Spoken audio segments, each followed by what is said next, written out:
adventurer. Chris Lawson, adventurer. Chris Lawson, adventurer.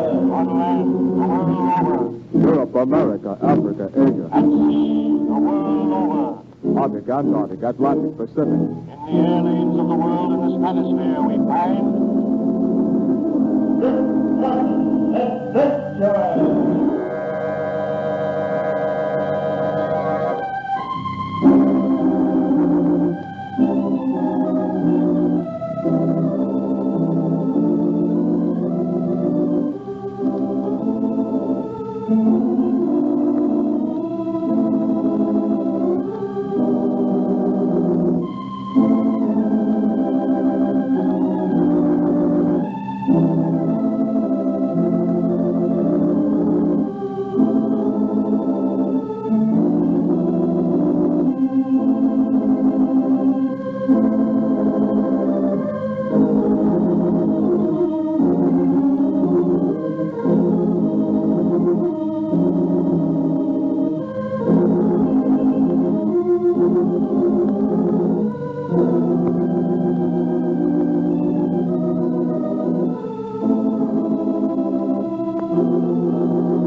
Rip Lawson, adventurer, man of action, and agent for the International Intelligence Corps, received a message from IIC headquarters to report to the Dalai Lama, the High Priest of Tibet, in the holy city of Lhasa.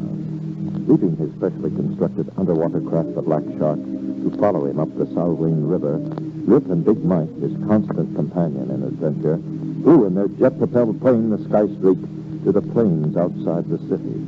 There they were taken over by messengers from the Dalai Lama, blindfolded and placed on horseback. We find they are still in this situation, but are now inside the city limits.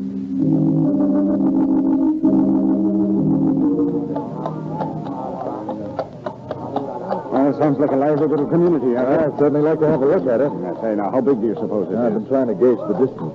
We landed only a mile out of town, and we haven't been on those horses for over 45 minutes. Mm-hmm. Yeah, and it feels like we're starting to climb. Yep, it does. Say, didn't the Lama say the palace sit on a high hill? Yeah, it seemed to me to be about 2,000 feet up. Yeah, now, that'll put us close to 18,000 feet above sea level. I'm getting breathless already. Oh, we're entering some kind of a passageway. I can feel the difference. Yeah, and I can hear it. Dalai, stop! Stop, Salman. Come. Oh, he wants us to dismount. Happy to oblige, old man. Come. Still climbing.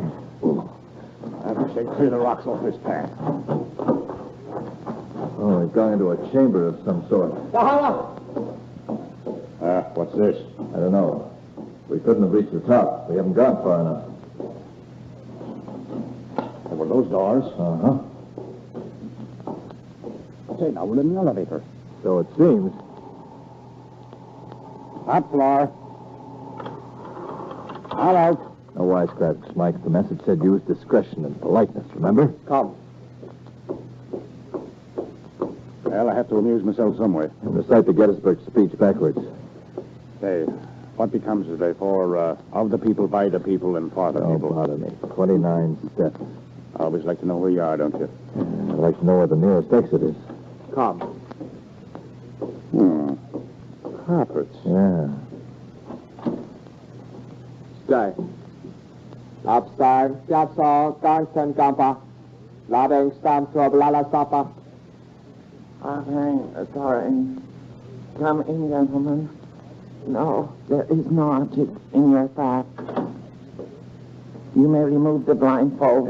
Good. You are blinking. The sun is bright in this room, is it not? After being blindfolded for an hour, it seems bright, yeah. You will become accustomed to it. We use the sun rays to heat this room. Now, may I inquire, which of you is Commander Lawson? I am your, No, Commander. To you, I am not your highness. I understand your American customs. You may address me as Mr. Dalai Lama, if you prefer. Thank you. And you then are Big Mike. That's right, sir. Be seated, gentlemen. Before we commence, I must apologize for your inconveniences. The first, that those tribesmen molested you. And the second, that you necessarily had to be blindfolded. I trust you were not too upset by either experience. Well, now that they're over, they can be laughed at, though there was a time we weren't sure of our welcome. I can quite understand. May I ask a question? Certainly. How did you know of Mike and me? Often I have heard of the results of your work in Asia and other parts of the world. I know you belong to a certain organization, but that fact is of little concern to me. I know of you as, shall I say, men of action, which brings me to the point. I presume you are not acquainted with either the background or customs of our barren and mountainous country. Well, I know something, but very little of Tibet. And you, sir? Well, I've flown over it a lot of times. During the Asian conflict, I presume? Yes, sir. Again, to the point. 300 miles to the north of here is Tangrenor. There, surprisingly enough, are some botanical gardens. Does that not surprise you, gentlemen? Should it, sir? I see you do not understand.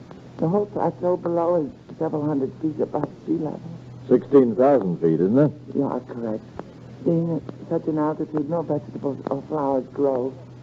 It's quite barren, and this barren extends far beyond Tangrenor. But there is a botanical garden, extremely large. I see. Someone has discovered how to make things grow this high. Is that it? That is it, but not quite so simple. Things are growing there, but the person responsible for this growth has never reported it. Now, gentlemen, in this country, such an oversight is highly unusual. So unusual that it's not an oversight, huh? Precisely. Also, I have heard rumors of strange undertakings there. I have heard also that the ground beneath the botanical gardens is an immense cave, dug not by nature, but by some human hand. Now, gentlemen, if all this were being done for the good of the human race, it would have been reported to me. As it has not been reported, and it is closely guarded, I fear there is something underfoot that is detrimental to the human race. And you want us to investigate it? Do not put it so delicately, Commander Lawson. If this something is detrimental to the people of the world, or only to my people, I wish it not investigated, but destroyed. I see. Perhaps with the powerful guns of your jet-propelled plane you could do this? Well, I'd have to look into it first, sir. Precisely. Yapo Ningma Diba Yashilara Yal Tangrenor Lama Ral Pashan. Horses and provisions will be awaiting you, gentlemen, at the base of the elevator. I wish you success. Sir, what's the name of the man who built these gardens at Tangrenor? The man is not a man. Huh? It is a woman. Lama Dore Pomo. She's a lama, like you? On a lower scale. I see. Though I believe there's some influence in her life other than botanical gardens. Oh, I see. Ape horse. Your provisions and transportation are prepared, gentlemen. Would you be kind enough to replace your blindfold? Here we go again. Thank you, gentlemen. May I wish you luck. If you succeed, there shall be waiting for you a pot of gold weighing 32 pounds. If you do not succeed, you will have no use for it. And may I add, Tangrenor is not hospitable to strangers.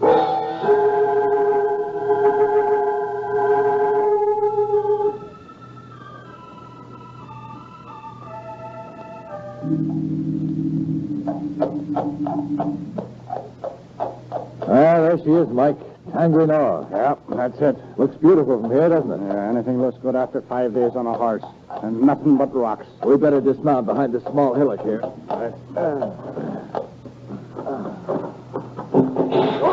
We better get under cover. How's this? Good. It looks like we're going to have trouble. He said they weren't very hospitable. Faith, and that's a mild way of putting it. I wonder if that shot was meant to scare us I away. don't know. I don't even know where it came from. Neither do I. And I don't scare that easily. Not when there's a pot of gold at the end of the trail. Yeah, I'll bet you figured out how much it would be worth. Sure I did. $19,920. I saw a bush move over to the right. I don't see anything. Let's make him show himself. Yeah. Look, I'll run over this little hill and down the other side. You'll have to stand to get me, and then you can take a shot at him. I got it. Go ahead. Got him! Are there any more around? Ask for yourself and we'll find out. Do you think I'm crazy? I'll call over and see who he is. Sure. Hey, Rip, I'm going to stand up. Seems to be okay. I got it, Mike. Good. Keep me covered. I'll try again. It's all right now, Rip. I think so. Let's take a look at these two greeters. Turn him over. Recognize him? Yeah. He's the boy who tried to tie us to the saddle. I'm afraid we're going to have a rough time, Mike. This outfit is out for blood. What are you going to do? Let's go. We'll see what makes these botanical gardens grow.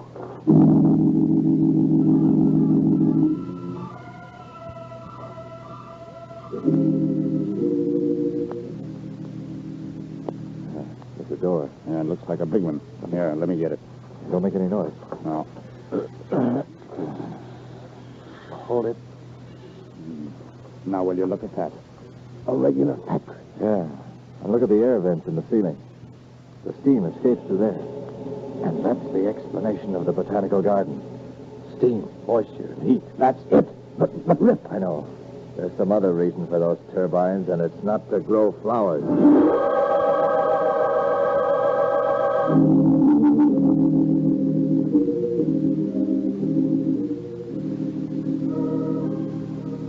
Rip and Big Mike make sure they have their guns handy and slowly ease themselves past the door and into the cave that has been converted into a factory. There they see machinery that is strange to their eyes, and as they study it, they grow more positive that this cave holds a larger and more sinister mystery than even they could have imagined.